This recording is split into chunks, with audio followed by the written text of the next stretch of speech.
Welcome to Coupar Angus Institute of Technology, one of the most innovative training institutions in private sector. We are proud to hold a unique market position with over 58,000 students, 1,200 and more courses, state-of-the-art online learning management system, remarkable student support, 24/7 online forum, and a highly qualified faculty. My name is Seda, and today we will have a quick look on our online learning management system, which is usually referred as e-portal. We will also discuss how to get maximum benefit from the system. So let's get started. First of all, visit our website, which is cait.edu.au, and from the top menu, click on e-portal. This will bring up a login page. Type in your username and password, and then click submit. If you like, you can bookmark this page for future references. Successful login will bring up the main page, which is referred as dashboard. What happens if your username and password is incorrect?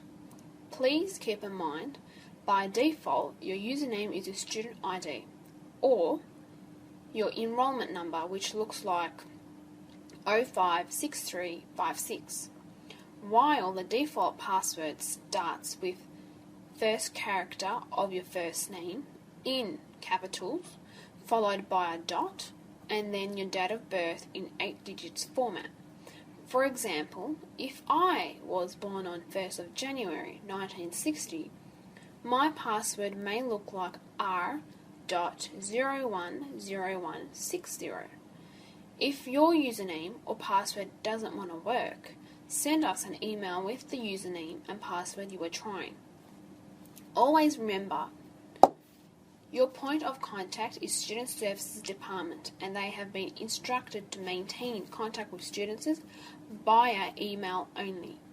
Their email address is training@cait.edu.au. Okay, coming back to the dashboard.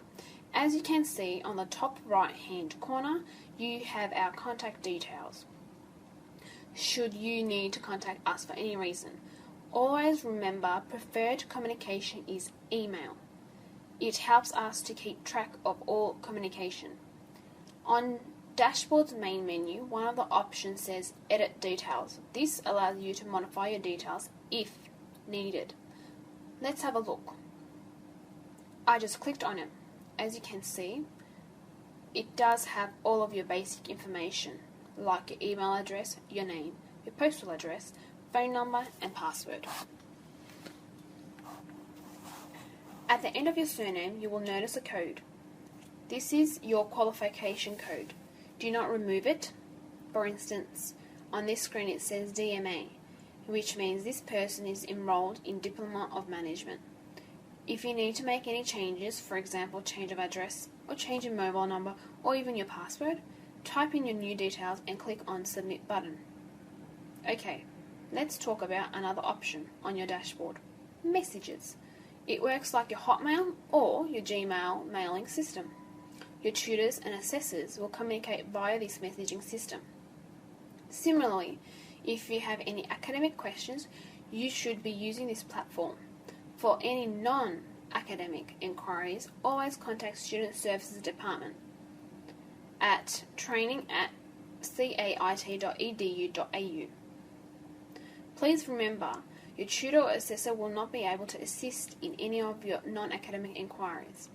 You might be thinking, what's the difference between a tutor and assessor? When you enroll in any course, we assign you to a tutor. Tutor is a subject specialist and is authorized to assist you in your studies. Assessor is a person who will mark your assessment. Usually, assessor is a different person, and subject expert assessor are not authorized to respond to your messages or answer your questions. Always direct your academic inquiries to your assigned tutor. Okay, coming back to messages. As you can see, I am in my inbox and I have quite a few unread messages. Let's click on the first one. As it reads, Season's greetings from Systems Administrator. Okay, here is the message. On the right hand panel, you can see a couple of options, which are new message, inbox, sent items, or trash. Trash will just display any deleted items. Let's have a look. So, as we can see, I do have one deleted item under Received Messages section. I can still read it by clicking on the subject. Sent items will display a list of your messages sent to other people, example your tutor or assessor. Okay, let's talk about new message option. As it sounds like, it allows you to send a message. First option says search for recipient, or tick that little checkbox. All my trainers, type the subject and then the message. But before you ask your tutor a question, check the online forum and the frequently asked questions page. Chances are you might be able to find your answers on any of these platforms. Online forum is available at caitaustralia.proboards.com, while the frequently asked questions are available on our website couparangus.com.au in the footer links. Okay, back to messaging. Let's see how we can send a message to our tutor. Start typing your tutor's name in search for recipient box, for example Simone, then type a subject, for example need help activity 2.2, then type your message, for example good morning Simone, I am currently working on BSB HRM 506A unit and I am stuck at activity 2.2. Could you please elaborate the activity requirements for me? Best regards, Tim. And then click on send. Remember, always mention exact activity number in your messages. Your tutor's e-portal view is completely different to yours. They need exact activity number to assess the assessments. So you have to be precise. When you will get a message from your tutor or assessor, it will appear up here. A copy is also sent to your nominee. Now, let's talk about enrolment options. As we can see, this screen is divided into two sections: active enrolments and completed enrolments. Active enrolment means the unit which I am currently enrolled in and I am still working on it. Completed enrolment section will display all those units which I have successfully completed so far. If you have enrolled in a full qualification or enrolled in a multiple short courses, please note we only enroll you in one unit at a time.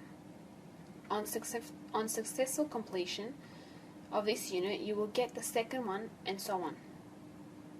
Okay, let's talk about active enrollments. So, we can see I am currently enrolled in a unit which is labelled as BSB HRM 506A. Then it says 0%, which is my progress bar. As soon as I'll progress on my activities or assessment questions, this progress bar will display my status. Next column says type, and underneath it displays full. It means that I'll be doing this particular unit in full online mode. Status column will either say in progress or submitted. Due date will display the deadline, if any, for submission of this assessment. Then we have my trainer name and the last column says action, and we have a link saying submit. Clicking on this link means you have completed your full assessment and would like us to mark it.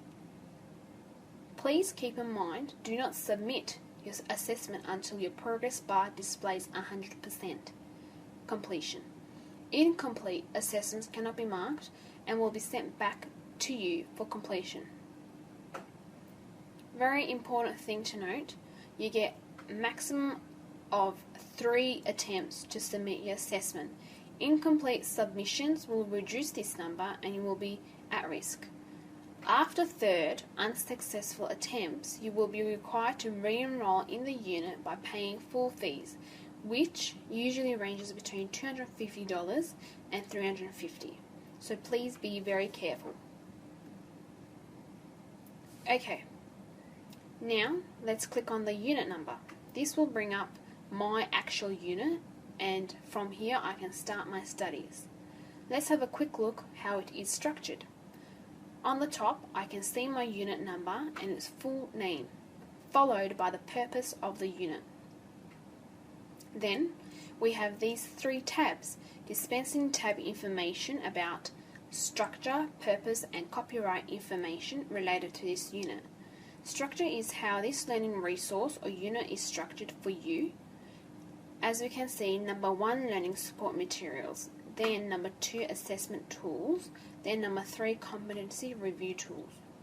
Now let's match them up. Learning support materials, if you have a look on the right hand side, this is your learning support material. Section 1, Section 2 and Section 3. These are your actual learning resources that you need to read and understand what these topics are. Then, assessment tools. All of these are your assessment tools. Depending on the size of the unit, there may be 10 assessments or could be only 5 or 4. Then we have a competency review tool. They are not part of your assessment but provide some referencing and mapping information. Supplementary information allows you to upload any additional evidence or assessment related documents which you were unable to upload anywhere else. Okay, to commence the studies, let's click on Section 1 on the right hand panel. Let's click on Section 1.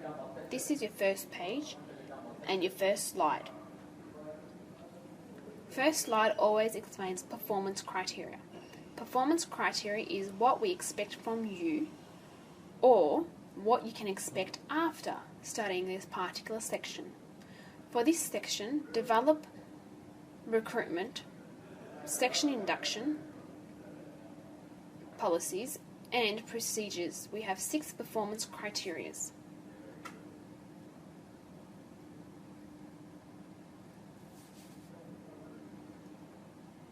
So, for example, number 1, number 2, number 3, number 4, and so on.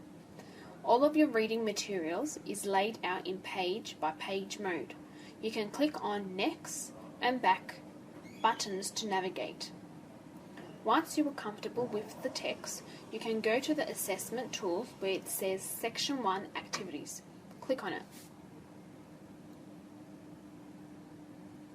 Here we have some questions and a text box for your answers.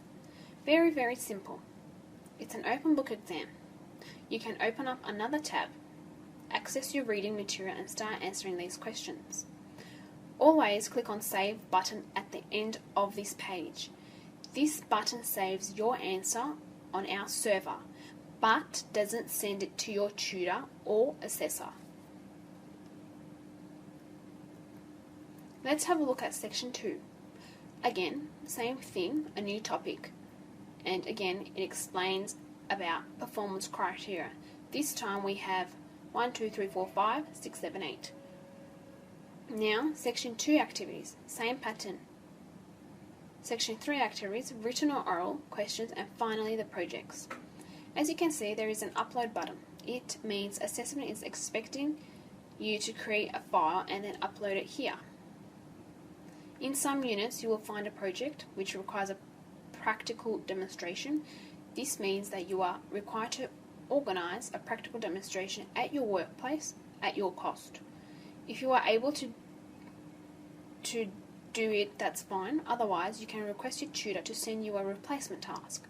Replacement task request should be sent to your tutor when you will commence work on Project 1, not any earlier than that. There are some guidelines available on our Frequently Asked Questions page and online forum in relation to practical demonstration projects. Check them out. Once you have completed your assessment and on your dashboard progress bar displays 100% and you are satisfied with your answers, you can submit your assessment for marking. Marking may take up to 10 working days. If you are enrolled in a qualification or multiple short courses, a new unit will be allocated so that you could continue your work while waiting for your submitted assessment to be marked. Your assessor will check each and every question and will give you a feedback if any questions requires rework. Do not get offended with the feedback and do not argue. It's part of your learning. Read the feedback carefully and amend your answers accordingly. Never resubmit your assessment without making recommended changes. It will decrease your number of attempts, and after 3 unsuccessful attempts, you have to re-enroll, paying full fees for the unit, no exceptions. Remember to always log out once you are finished. I hope I have covered all the basics, but if you have any inquiries, feel free to send us a message at training@couparangus.com.au.